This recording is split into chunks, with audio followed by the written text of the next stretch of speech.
Arsenic album and secale cor दोनों में similarities बहुत सी हैं।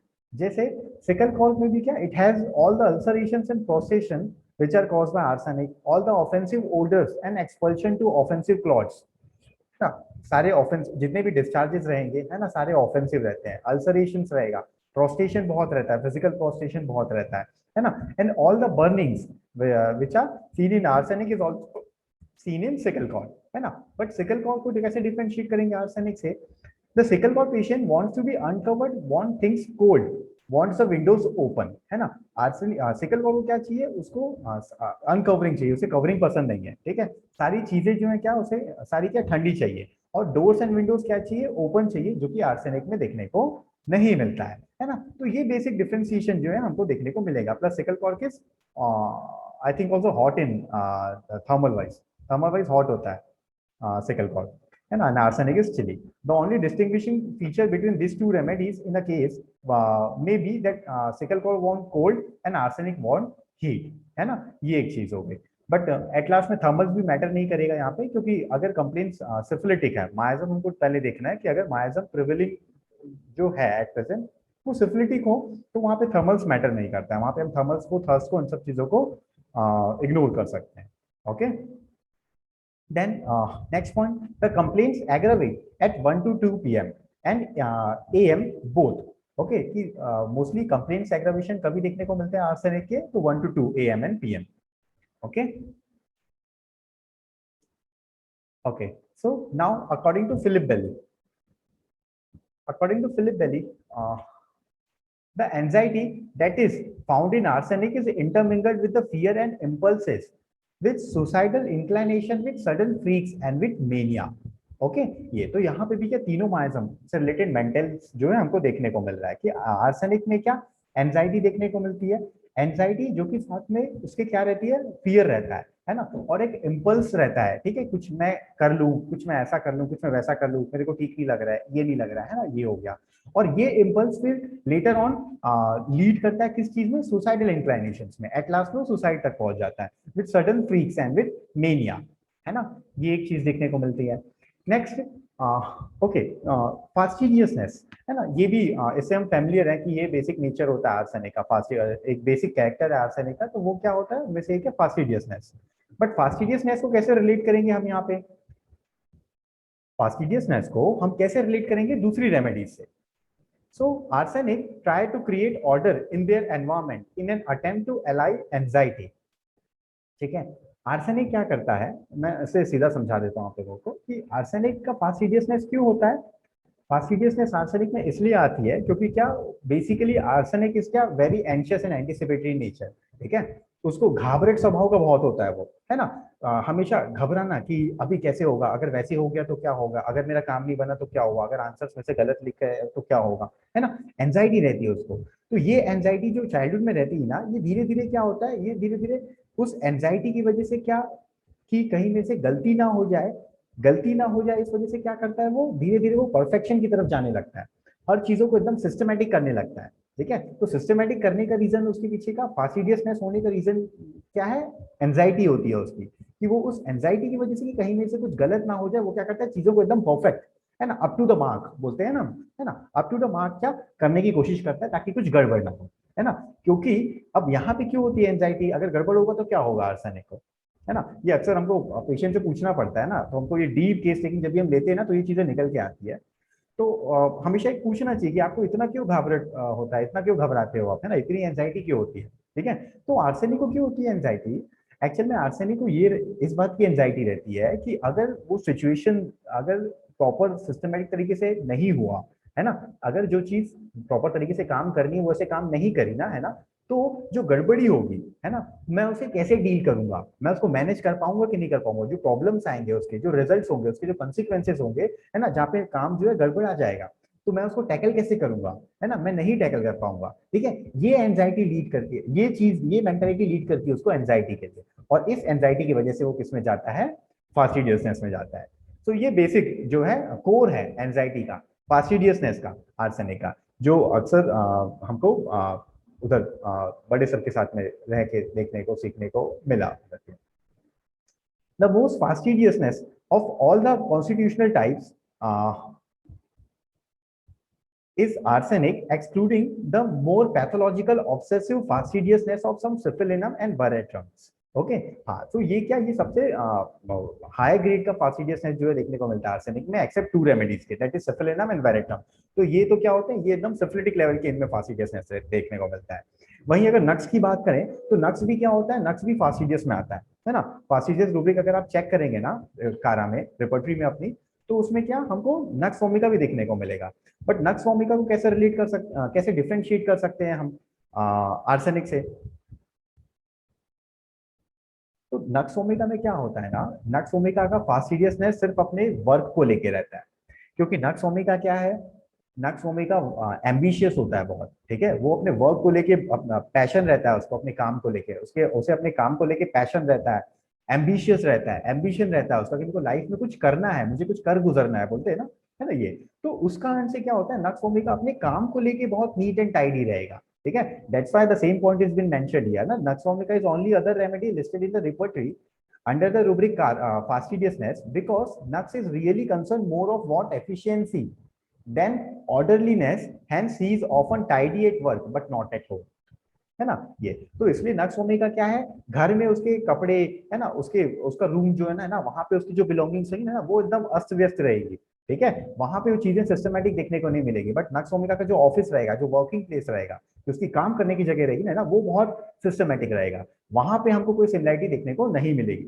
डिससिमिलैरिटी देखने को नहीं मिलेगी आर्सेनिक और नक्स ओमेगा में, है ना। बट ऐसे हम डिफरेंशिएट कर सकते हैं नक्स ओमेगा एंड आर्सेनिक की फास्टिडियसनेस को। ओके, सो एक बेसिक पॉइंट ये समझा आप लोगों को, फास्टिडियसनेस। ओके, ठीक है। अब नेक्स्ट सैडनेस एंड प्रोस्टेशन किस तरह का आर्सेनिक का वो देखते हैं हम, according to Philip Bailey. So the sadness prevails to a great extent, so sad that he is worry of life. He loathes life and want to die. And the arsenic patient does not commit suicide. It seems that he cannot live, and it is not the pain that drives him to the anguish, but it is the anxiety intermingled with the restlessness and sadness. है ना, क्या बोल रहे हैं यहाँ पे कि ये जो सैडनेस है ना, ये आर्सेनिक का सैडनेस बिल्कुल अलग रहता है। बट सैडनेस किस तरह का है यहाँ पे आर्सेनिक का, तो उसको इसलिए दुखी होता है कि अब लाइफ की प्रॉब्लम्स को लेके, he has worry of life. जैसे लाइफ में अभी मेरे कुछ नहीं हो रहा है, मेरी इतनी तकलीफ है, इतनी प्रॉब्लम्स चल रही है लाइफ में, ठीक है, अभी कुछ नहीं हो रहा है, मेरा कुछ कुछ सॉल्यूशंस नहीं निकल के आ रहे, तो अभी मैं क्या मर जाऊं, मेरे को ऐसा लगता है ना। तो आर्सेनिक पेशेंट्स की लाइन ऐसी रहेंगी, the arsenic patient does commit suicide, but वो भी एट लास्ट बहुत कम देखने को मिलता है कि आर्सेनिक लैंड अप करे सुसाइडल डिस्पोजिशन और सुसाइड अटेम्प्ट्स में, ठीक है, क्योंकि वो बहुत एट लास्ट, वो लास्ट ऑप्शन रहता है आर्सेनिक का, ठीक है। और कैसे फील होता है उसको, ये उसका डिल्यूजन रहता है आर्सेनिक का कि it seems that he can not live and it is not the pain that drives him to anguish, but it is the anxiety. उसको फिजिकल कंप्लेंट्स नहीं ट्रॉमेटाइज करते हैं, मतलब प्रॉब्लम क्रिएट करते हैं, उसकी जो एंजाइटी है ना, मींस मेंटल कंप्लेंट्स उसकी, that is anxiety with restlessness and sadness, ये तीनों चीजें जो मेंटल्स है ना उसके, ठीक है, वो उसको ट्रिगर करते हैं किस चीज के लिए, सुसाइड अटेम्प्ट करने के लिए, ना कि कोई फिजिकल कंप्लेंट्स। ओके, ये भी एक बेसिक क्लियर पॉइंट है जिससे हम आर्सेनिक को डिफरेंशिएट कर सकते हैं दूसरी रेमेडीज से, है ना। The uneasiness comes in the early stage of disease and last but until the prostration becomes marked, ठीक है। सो अनईजीनेस क्या, वो सिंस स्टार्टिंग, जो कोई भी कंप्लेन अगर पेशेंट आर्सेनिक पेशेंट को होती है तो वो सिंस स्टार्टिंग वो सोरिक कंडीशंस में ही क्या वो अनईजीनेस देखने को मिलेगा, जो कि लास्ट करेगी सिफिलिटिक ग्रेड तक, लेवल तक। While lying in the bed, at first he moves his whole body, moves himself in bed and out of bed.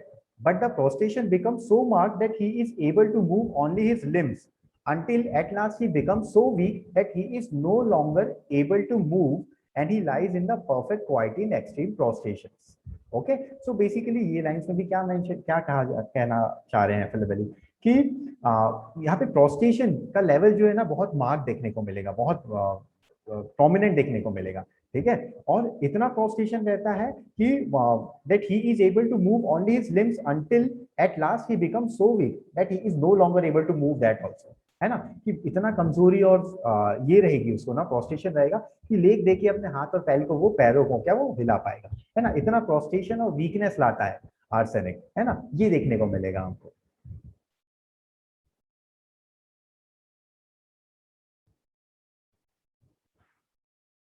Then इस ओके देन मेटिकुलसनेस को डिस्क्राइब किया गया है यहाँ पे कि आर्सेनिक का मेटिकुलसनेस कैसे रहता है. The arsenic album individual has an intention for the detail that is unsurpassed. Okay, arsenic album को क्या हर चीज एकदम डिटेल में चाहिए. They often, or that's why they often choose meticulous occupations such as accountancy, manicurist, fine craft works. है ना, ये हो गया. Arsenic is a perfectionist at work. है ना, आर्सेनिक क्या बाय नेचर वो परफेक्शनिस्ट है, तो उसको उसके वो जॉब्स भी कैसे चूज करेगा जहां पे एकदम परफेक्शन चाहिए. जैसे बैंक अकाउंटेंट्स हो गए, ठीक है, ये हो गया. बैंक एम्प्लॉइज हो गए, ठीक है, वहां पे बिल्कुल अकाउंटेंसी प्रॉपर सिस्टमैटिक चाहिए, परफेक्शन चाहिए काम में, है ना. तो वहां पे ये आर्सेनिक अच्छी तरीके से काम करेंगे. कोई आर्ट एंड क्राफ्ट वाला वर्क है जहाँ पे बहुत फाइन वर्क, बहुत फाइन क्राफ्ट वर्क किया जाना है ना, वहां पे आर्सेनिक जो है कि हमको देखने को मिलेंगे.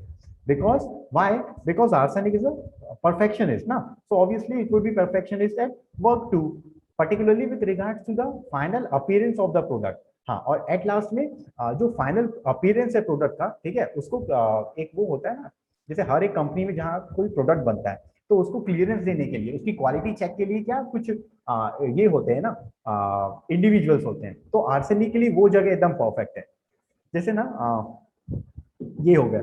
मोस्टली आर्सेनिक हमको कहाँ पे देखने को मिल सकते हैं ना, जो जितनी भी मल्टीनेशनल कंपनीज है जो क्वालिटी पे बहुत ध्यान देती है ना, और ये जो क्वालिटी चेक डिपार्टमेंट से जुड़े लोग होते हैं ना, वहाँ पे हमको मोस्टली आर्सेनिक देखने को मिल सकता है ना. जैसे जितनी भी ये है ब्रांडेड कार्स है ना, बहुत ब्रांडेड कार्स हो गए, ऑडी हो गया, है ना, फरारी हो गई, है ना, इन सब चीजों के लिए जो क्लियरेंस लगता है, ठीक है, वो क्या एकदम फाइन लेवल पे चेक करते हैं, ठीक है. तो चाहे वो हो, मैं सिर्फ एक एग्जांपल बता रहा हूँ, ऐसा नहीं है, बट जितनी भी दूसरी मल्टीनेशनल कंपनीज है जहाँ पे परफेक्शन का काम है, वहां पे आर्सेनिक हमको देखने को मिल सकते हैं. सो आगे वही चीजें लिखा है, whether it could be as a book shelf manager, a leisure sheet और a painting, anything done by arsenic is done in very perfection way, है ना. हाँ, एक पॉइंट और है यहाँ पे जो बताया है उन्होंने आर्सेनिक के बारे में कि खास बात जो आर्सेनिक में है वो क्या है कि आर्सेनिक का जो आई है ना, वो प्रॉपर कैसे होगा, वो डॉटेड होगा. I, all the i's will be dotted and all the t's will be crossed, है ना. ये एक सिस्टमेटिक तरीका है उनके, ठीक है, लिखने का. इवन हैंड राइटिंग भी आर्सेनिक की क्या रहेगी, बहुत मेटिकुलस रहेगी, ठीक है. ये ऑब्वियसली अगर बिहेवियर में, उसके नेचर में, उसके लाइफ पैटर्न्स में हमको देखने को मिल रहा है, तो हैंड राइटिंग में भी ये चीजें देखने को मिलेगी. तो उसी पॉइंट को यहाँ पे मेंशन किया गया है. The fastidiousness or the attention to detail that is so characteristic of the arsenic sometimes apply not only to the ordering of physical things but also to the speech. Okay. अभी अब जैसे कि यहाँ पे बोल रहे हैं कि सिर्फ काम करने के तरीके में ही फास्टिडियसनेस या मेटिकुलसनेस नहीं देखने को मिलेगा, इवन जो उनका वे ऑफ टॉकिंग होगा ना, वो भी बिल्कुल मेटिकुलस होगा. सेम वही फिर एग्जांपल याद आया मुझे, वो शेल्डन, वो जो शेल्डन लड़का था वो कितना सिस्टमेटिक तरीके से बात करता है ना. अगर आप लोगों ने वो मूवी देखी होगी तो आप लोग को समझने में आसानी जाएगी कि वो जो शेल्डन लड़का, आई थिंक 8-10 साल का लड़का है वो, है ना. तो वो उसके बात करने का तरीका क्या था, बहुत सोफिस्टिकेटेड, बहुत तरीके से बात करता था, वेल बिहेव था, ठीक है. कभी भी ऐसे अब्यूज करना, ये अलग गलत वर्ड्स यूज करना ऐसा नहीं देखने को मिलता था उसके बातचीत के तरीके से, है ना. ये अब जैसे उन सब चीजों को समझाया कि वे ऑफ टॉकिंग कैसे होगी. For example, if arsenic is there na, he would correct the sloppy grammars and pronunciation just as zealously as she removed dirt from the fingernails, है ना. अब यहाँ पे अगर आर्सेनिक या इंडिविजुअल कोई बंदा है ना, वो अगर किसी दूसरे पर्सन, सेकंड पर्सन से कोई बात कर रहा है, सेकंड थर्ड पर्सन से बात कर रहा है, तो अगर वो कुछ इंग्लिश में उसने बोला, कुछ ग्रामेटिकल मिस्टेक किया, तो वहां पे भी आर्सेनिक क्या बहुत जेलस के साथ, है ना, मतलब बहुत एंथुसियास्टिकली बोलते हैं इसे, है ना, एंथुसियास्टिकली क्या उसे करेक्ट करेगा, ठीक है. और ये क्या हो गया, ये करेक्शन ये बिल्कुल उसी तरीके से हो गया कि जैसे मान लो वो अपने बॉडी में, उसके क्लोथिंग सेंस में जो करेक्शंस करता है, अगर प्रॉपर से नॉट नहीं लगाया उसने टाई का, तो उसको जिस तरीके से ठीक करेगा ना, वैसे ही क्या ग्रामेटिकल मिस्टेक्स को भी वो उस तरीके से करेक्ट करते हैं, है ना. ये इंटेंशन नहीं होता है यहाँ पे उसका कि वो अगले को नीचा दिखाए या कुछ और रीजन. बेसिकली यहाँ पे रीजन क्या है उसका, उसका रीजन यही होता है कि ये फास्टिडियसनेस उसके जीन्स में होता है, जो चीज हर जगह देखने को मिलेगी.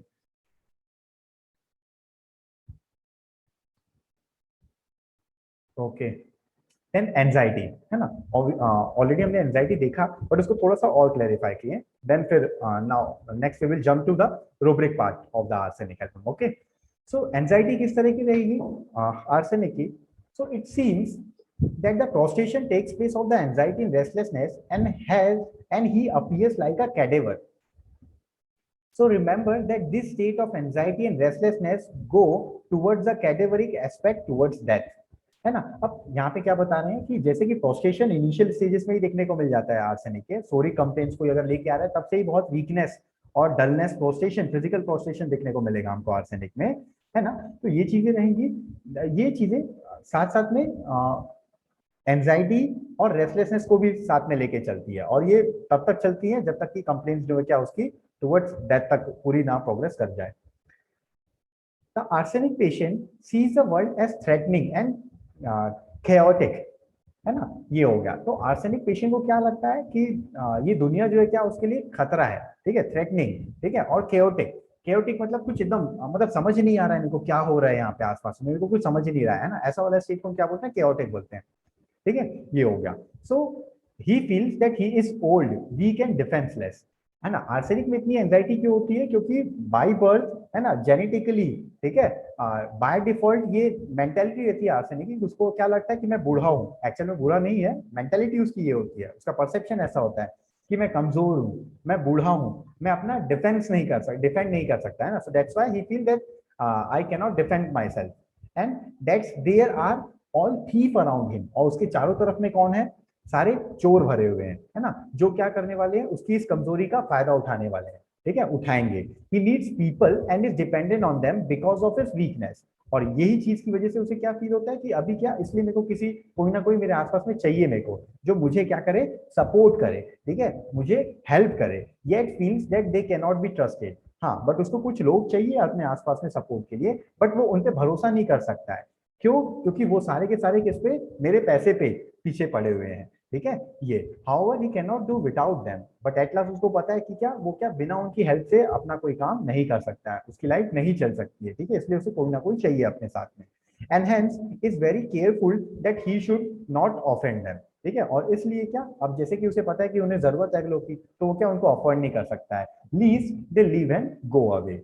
ही इज मिसट्रस्टफुल एंड सस्पिशियस, और इसलिए कैसे हो जाता है, अब वो क्या मिसट्रस्टफुल हो जाता है, उस पर भरोसा नहीं किया जा सकता, और क्या शक्की मिजाज का हो जाता है, कॉशियस होने लग गया अभी, अच्छा सॉरी, ये मिसट्रस्टफुल, ये सोचता है कि अभी अगले जो है क्या वो उन पे भरोसा नहीं किया जा सकता है, और शक्की हो जाता है वो, ठीक है, कॉशियस हो जाएगा। हर एक काम करने के पहले क्या बिल्कुल 10 बार सोचना कि अगर ये करूंगा मैं कुछ क्या प्रॉब्लम्स हो सकती है, मेरे को कोई दिक्कत तो नहीं होगी मेरे को इधर पे, अगर ऐसा करूंगा तो अगला क्या बोलेगा, है ना, वो तो कहीं मेरे से रिलेशन नहीं तोड़ देगा, है ना। ये चीजें back of the mind arsenic के बहुत चलती है। तो इन सारी चीजों का रीजन क्या है, ये बेसिक कोर है ना, ये कोर है कि इस मेंटालिटी की वजह से आर्सेनिक में क्या ये सारे रूब्रिक्स, है ना, में आर्सेनिक जो है कवर हमको मिलेगा, है ना। इसलिए ये क्या, पहले हम मेंटल पार्ट पढ़ रहे हैं, है ना, अब धीरे धीरे हम क्या कुछ कुछ, सारे तो नहीं but basically main basics and main rubrics जो है वो कवर करेंगे।